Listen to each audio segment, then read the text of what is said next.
Encore plus de rebondissements dans la quête de Nancy Guthrie. Une nouvelle note est arrivée dans la boîte mail d'un média, de la même manière que les prétendues lettres de rançon envoyées la semaine dernière. Envoyées par la personne de cette vidéo glaçante? Pas de rançon demandée. Cette fois, il s'agit simplement de quelqu'un qui prétend savoir ce qui est arrivé à Nancy Guthrie et qui veut de l'argent pour ce qu'il sait. Nous enquêtons sur l'affaire présentée par Law and Crime. Je suis Chris Stewart.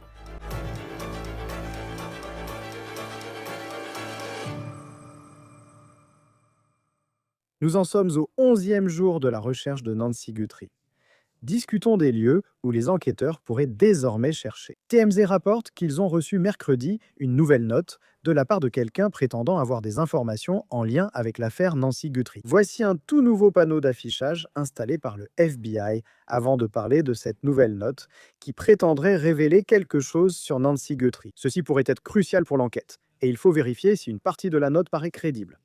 Je souhaite d'abord vous donner la dernière mise à jour du FBI sur leurs actions aujourd'hui. Le FBI a publié un communiqué indiquant qu'ils mènent une recherche approfondie, selon leurs propres termes, le long de plusieurs routes dans la région de Catalina Foothills, qui se trouve dans la zone de Tucson, au nord du centre-ville, là où se situe la maison de Nancy Guthrie. Donc, nous savons que le FBI et d'autres membres des forces de l'ordre n'ont cessé de faire des allers-retours entre la maison de Nancy Guthrie et celle de sa fille Annie. Ils cherchent le moindre indice qui pourrait les mener à Nancy Guthrie. Et souvenez-vous, les forces de l'ordre ont publié ces images inquiétantes mais claires de la personne qu'ils pensent avoir trafiqué la caméra de sécurité de Nancy juste avant sa disparition, le 1er février. Ensuite, il y a eu ce développement majeur survenu pendant la nuit.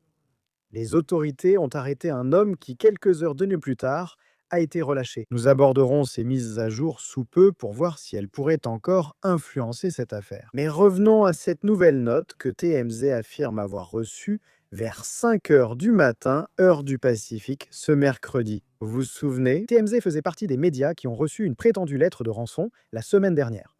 Une autre organisation à l'avoir reçue était la chaîne de télévision Kagoon, qui est une station locale à Tucson, ainsi qu'une autre chaîne de télévision locale à Tucson, qui ont déclaré avoir reçu l'une de ces premières lettres de rançon. Mais Kagan a déclaré que la prétendue demande était de 6 millions de dollars à envoyer en Bitcoin. L'indice délai est passé et il ne semble pas que la rançon ait été payée.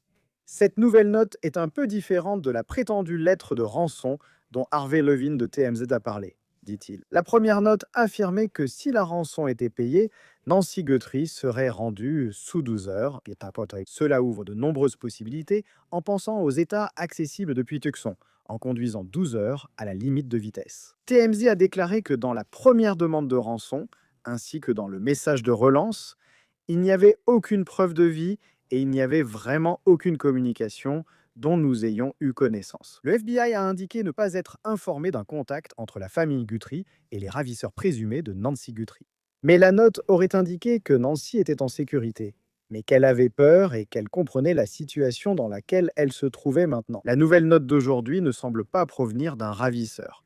Elle semble venir de quelqu'un qui prétend connaître le ravisseur et savoir où se trouve Nancy Guthrie. La note indiquerait que pour un bitcoin, ils donneront le nom du suspect dans l'affaire. TMZ indique que le compte mentionné dans cette note est un vrai compte Bitcoin, mais qu'il est différent du compte Bitcoin qui figurait dans la première prétendue lettre de rançon. À l'heure où j'enregistre ceci, un Bitcoin vaut environ 66 200. Le Bitcoin est très volatile cependant, et tout cela pourrait changer. TMZ affirme qu'ils ont transmis cette nouvelle note au FBI. Tu penses au prix d'un Bitcoin, 66 000 dollars? Le FBI offre une récompense de 50 000 dollars pour toute information pouvant mener à Nancy Guthrie ou à ses ravisseurs. Maintenant, l'une des grandes questions dans cette affaire, alors que nous avons suivi tous les différents développements qui sont arrivés. Mais en ce qui concerne les lettres de rançon, la grande question a été, sont-elles authentiques? Ont-elles vraiment été envoyées par la personne qui a enlevé Nancy Guthrie? Est-ce le cas? La personne que les autorités montrent masquée et armée sur le pas de sa porte le 1er février, est-ce cette personne qui a envoyé les prétendues lettres de rançon aux médias? Outil essentiel chez Law and Crime, Truthfinder facilite la recherche de dossiers publics pour nos reportages, comme celui-ci, et nous fait gagner du temps. Ainsi, nous pouvons nous concentrer sur la couverture des faits divers et non sur la paperasse.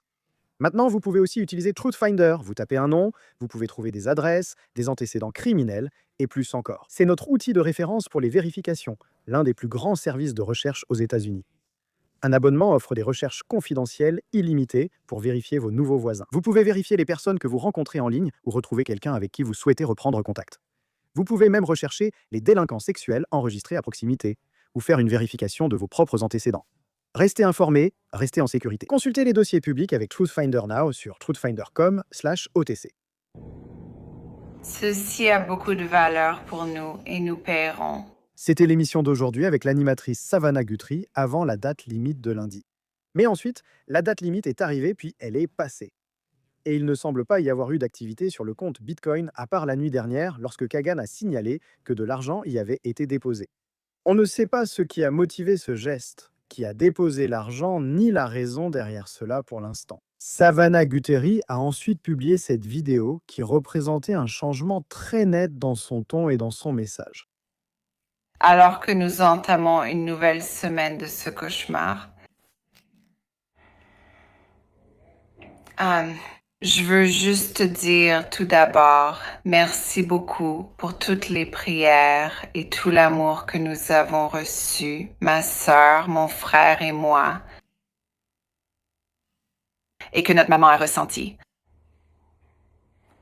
Parce que nous croyons que d'une manière ou d'une autre, elle ressent ses prières et que Dieu la porte. Même en ce moment et dans cet endroit le plus sombre, nous pensons que notre maman est là-bas.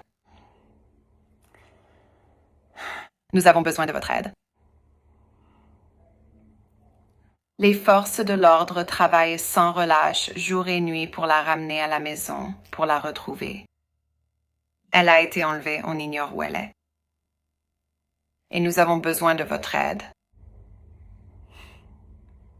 Alors je viens ici juste pour vous demander, pas seulement vos prières, mais peu importe où vous êtes, même si vous êtes loin de Tucson, si vous voyez quelque chose, si vous entendez quelque chose. S'il y a quoi que ce soit qui vous semble étrange, signalez-le aux forces de l'ordre. Nous sommes dans une heure de désespoir. Et nous avons besoin de votre aide. Le FBI ne dira pas s'ils pensent que les lettres de rançon sont authentiques, mais ils ont déclaré qu'ils prenaient ces lettres très au sérieux. TMZ rapporte que le FBI part du principe que les lettres de rançon ont été envoyées par le ou les ravisseurs de Nancy. Voici à nouveau les photos publiées mardi par le FBI de la personne présente sur le perron de la maison de Nancy le matin de sa disparition. Et nous vous les montrons à nouveau parce qu'il semble qu'à chaque fois que vous les regardez, vous pouvez remarquer quelque chose de nouveau. Et ce pourrait être ce petit détail qui permettrait de résoudre l'affaire. En observant la vidéo et les photos diffusées, on voit la personne masquée. Le shérif décrit cette personne comme un individu armé qui semble avoir trafiqué la caméra à la porte d'entrée de Nancy Guthrie le matin de sa disparition, vous vous souvenez? Cette caméra avait disparu. Les forces de l'ordre ignorent où se trouve l'appareil. À présent, la personne sur le perron a un sac à dos et porte des gants. Il est important de noter que le sac à dos semble déjà plein. Le shérif dit qu'ils n'ont pu obtenir ces vidéos et images que récemment. Bien sûr, il y a beaucoup de questions sur la façon dont ils ont pu accéder, ce que le FBI affirme être totalement légal, que ce soit par la porte dérobée au sens figuré de Nest vers un serveur. Et ils ont pu extraire ces images à partir de ce qu'ils ont décrit comme des données résiduelles, grâce à des méthodes permettant de retrouver des images et fichiers perdus, corrompus ou inaccessibles. En raison de divers facteurs, ils disent que l'un de ces facteurs pourrait être que l'appareil a été retiré maintenant. Le shérif a publié les images dans un tweet mardi. Et à ce moment-là, cela faisait 10 jours que Nancy avait disparu. Le département du shérif n'a pas donné plus de détails sur cette personne, comme l'endroit où ils pensent qu'elle se trouve ou ce qui s'est passé. Et il y a cette question de savoir si les forces de l'ordre disposent maintenant d'autres vidéos ou images. Nous ignorons aussi si d'autres personnes ont été filmées par la vidéosurveillance. C'est tout, ce sont les seules images qui, à ce stade, ont été rendues publiques, non seulement par le bureau du shérif local, mais aussi par le FBI. En regardant ces vidéos, voyons-les encore. Cette personne s'approche de la caméra, ce que j'ai trouvé très intéressant. On dirait qu'ils sont sur le point de frapper à la porte, puis il semble qu'ils réalisent que la caméra était là. Et c'est comme s'ils réfléchissaient à ce qu'ils sont censés faire. Alors ils repartent et prennent des fleurs ou une sorte de branche, puis ils reviennent vers la caméra. Et ils se penchent avec cette branche à la main pour essayer de cacher leur visage, qui avait déjà été capturé par la caméra. Ensuite, dans la deuxième vidéo, la caméra est d'abord cachée par des fleurs ou une branche. Et puis, on voit les jointures de la personne, puis les yeux du suspect brillent directement dans la caméra. Et il semble y avoir une sorte de lumière vive qui sort de la bouche de la personne. Est-ce une lampe de poche? Est-ce simplement une sorte de reflet? En regardant leur masque, on voit ce qui ressemble à des poils autour de la bouche. Et les trous pour les yeux sont assez grands pour qu'on puisse bien voir les yeux de cette personne, et même ses sourcils. C'était un développement majeur hier, mais peut-être pas le principal dans cette affaire. Si vous étiez réveillé dans la nuit de mardi à mercredi, il semblait que les forces de l'ordre avaient fait un grand pas en avant. Voici une photo de la scène d'un contrôle routier qui a eu lieu à environ 1 heure au sud de la maison de Nancy Guthrie. Terrifiant, accusé à tort pour un acte que je n'ai pas commis.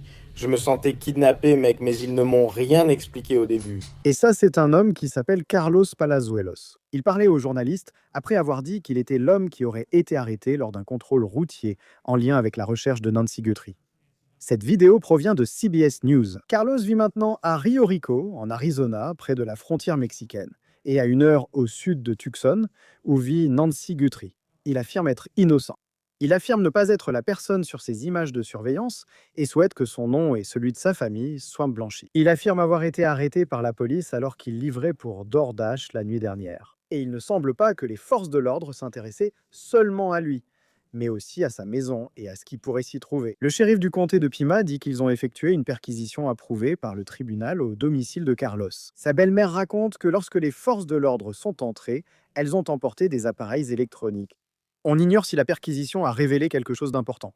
Carlos affirme ne pas savoir pourquoi il intéressait les autorités. Il dit qu'il est chauffeur-livreur pendant la journée à Tucson, donc il a proposé cela. Oui, j'ai travaillé à Tucson. Qu'est-ce que tu fais?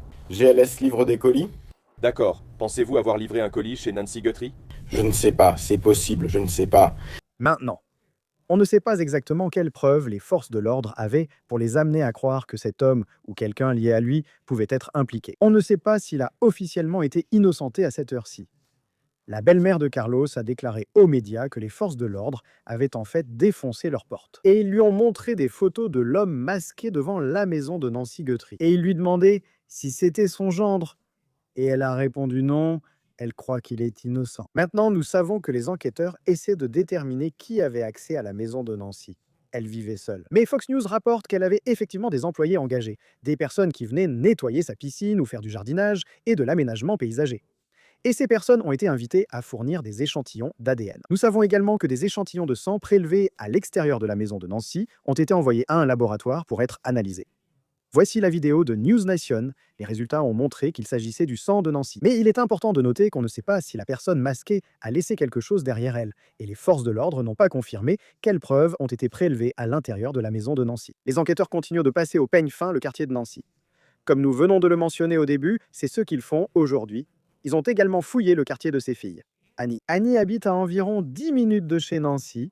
Et avant que Carlos ne soit arrêté, nous avons vu les forces de l'ordre fouiller le quartier d'Annie. Ce week-end, les forces de l'ordre ont mené une perquisition volontaire chez Annie. C'est très différent du type de perquisition qui a eu lieu chez Carlos la nuit dernière, où il fallait l'autorisation d'un juge pour entrer. Cette perquisition au domicile d'Annie a été effectuée avec l'autorisation de la famille, et c'est chez Annie que Nancy se trouvait. Quelques heures avant de rentrer chez elle, elle a apparemment été ramenée le 1er février. Maintenant, alors que la recherche de Nancy Guthrie se poursuit, la portée de cette affaire dépasse largement Tucson. Elle dépasse largement l'Arizona. Peut-être parce que des panneaux publicitaires sont désormais installés dans plusieurs villes du sud-ouest, jusqu'à El Paso et même Los Angeles à l'ouest. Et encore une fois, le $10 000 offre cette récompense de $10 000 pour toute information menant à Nancy ou à ses ravisseurs. Savannah Guthrie continue d'espérer que sa mère sera ramenée saine et sauve à la maison, que ce cauchemar pourra avoir une fin au moins un peu heureuse. Savannah a publié les images de la personne d'intérêt devant la porte de sa mère et a écrit, je cite, « Quelqu'un, quelque part, reconnaît cette personne.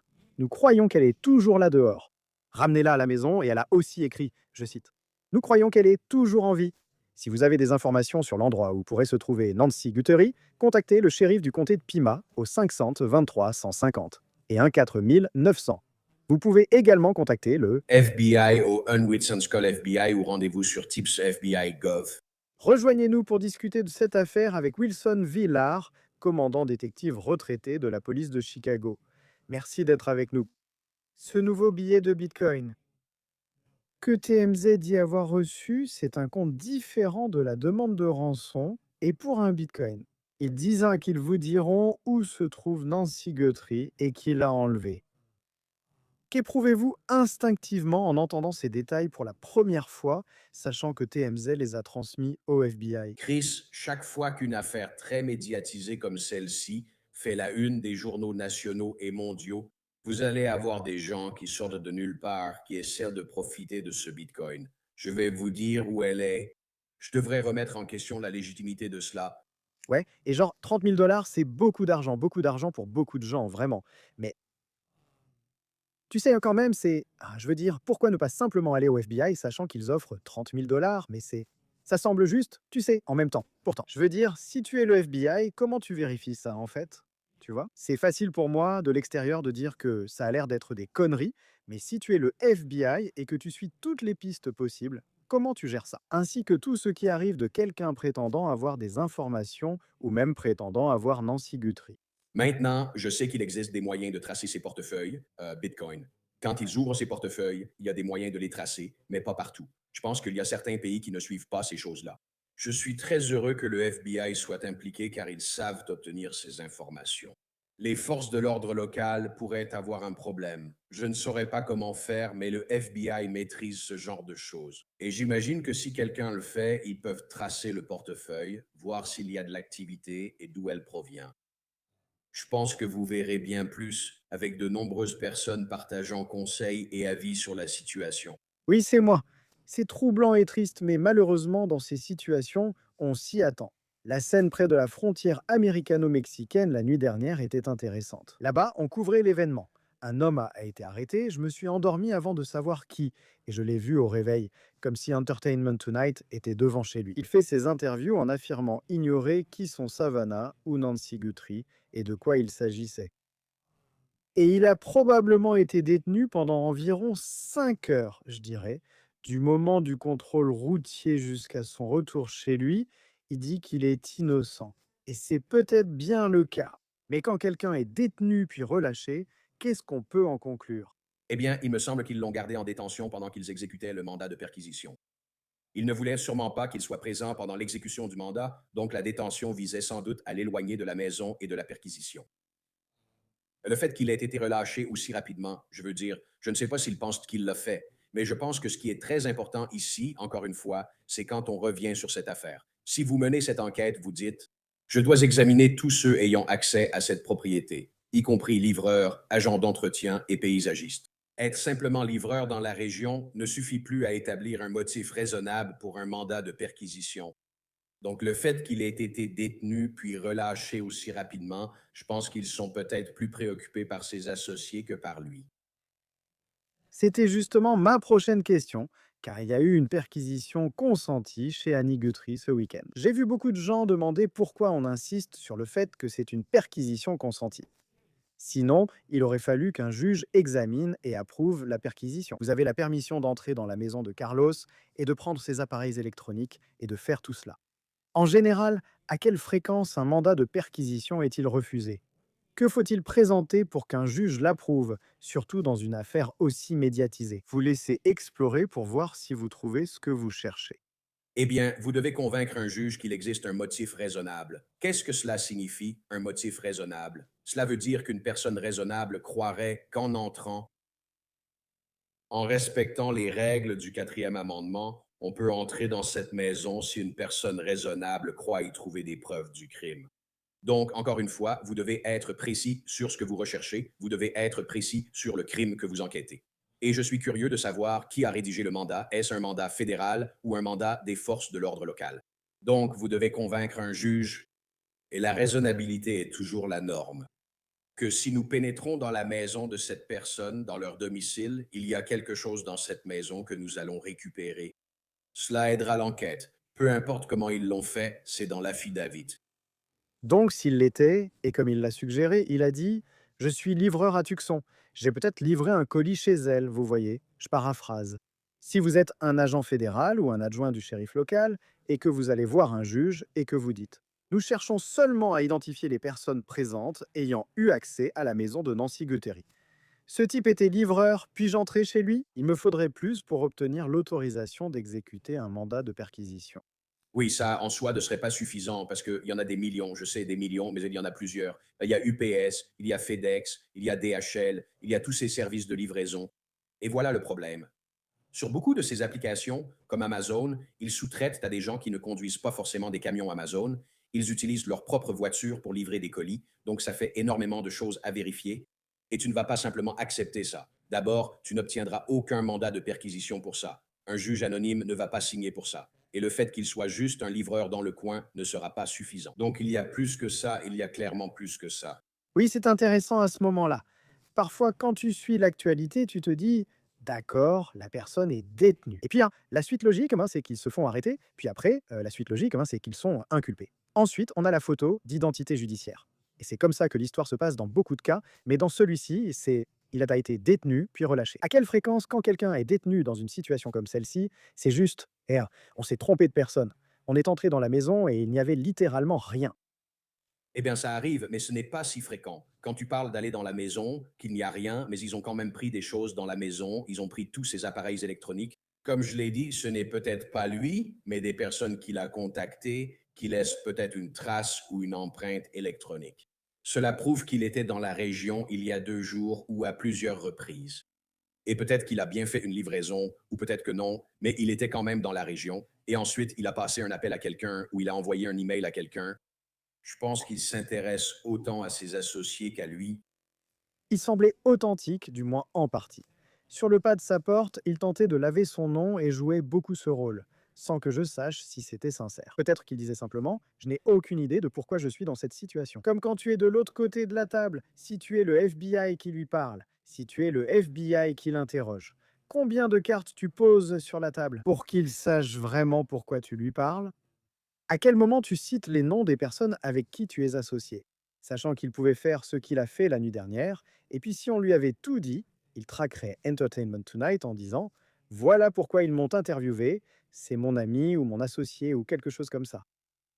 Tu laisses une copie du mandat de perquisition à la maison montrant que le juge l'a signé. Ton affidavit n'est pas avec, c'est juste une copie du mandat de perquisition. Et tu n'es pas obligé de tout lui dire, tu dois juste lui expliquer pourquoi tu le détiens. Vous êtes détenu dans le cadre de l'enquête sur cet enlèvement, vous n'avez rien d'autre à lui dire, je veux dire, et encore une fois, si vous arrêtez quelqu'un, si vous limitez les mouvements de quelqu'un et que vous le déplacez d'un endroit à un autre, c'est une arrestation.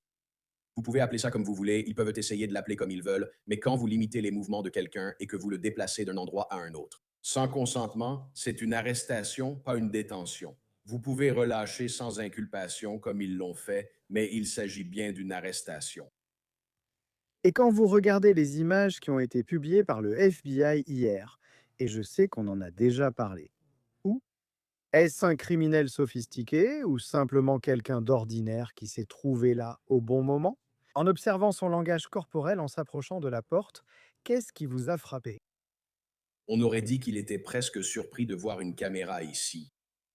Et évidemment, il n'y avait aucun sentiment d'urgence dans ses mouvements. Il traînait un peu, il marchait lentement, il ramassait quelques mauvaises herbes. Pourquoi ne pas simplement frapper l'enfant? Pourquoi ne pas simplement décrocher ça du mur? Pourquoi ne pas juste le casser? Tu vas le couvrir de mauvaises herbes. C'est vraiment étrange, mais il est aussi habillé comme s'il était, tu sais, en mission. Il a un sac à dos. Qui sait ce qu'il y a dans le sac à dos? Masqué, ganté, armé. Il est en mission, il a une cible et va dans cette maison pour une raison. Mais certaines choses, comme il le dit, vous savez, il y a beaucoup de spéculations selon lesquelles il s'agirait d'une équipe sophistiquée qui organise un enlèvement. Si vous êtes sophistiqué, vous saurez qu'il y a une caméra sur la résidence lors de toute surveillance. Je pense aussi au masque qu'il porte. C'est sûrement l'un des pires masques pour protéger son identité.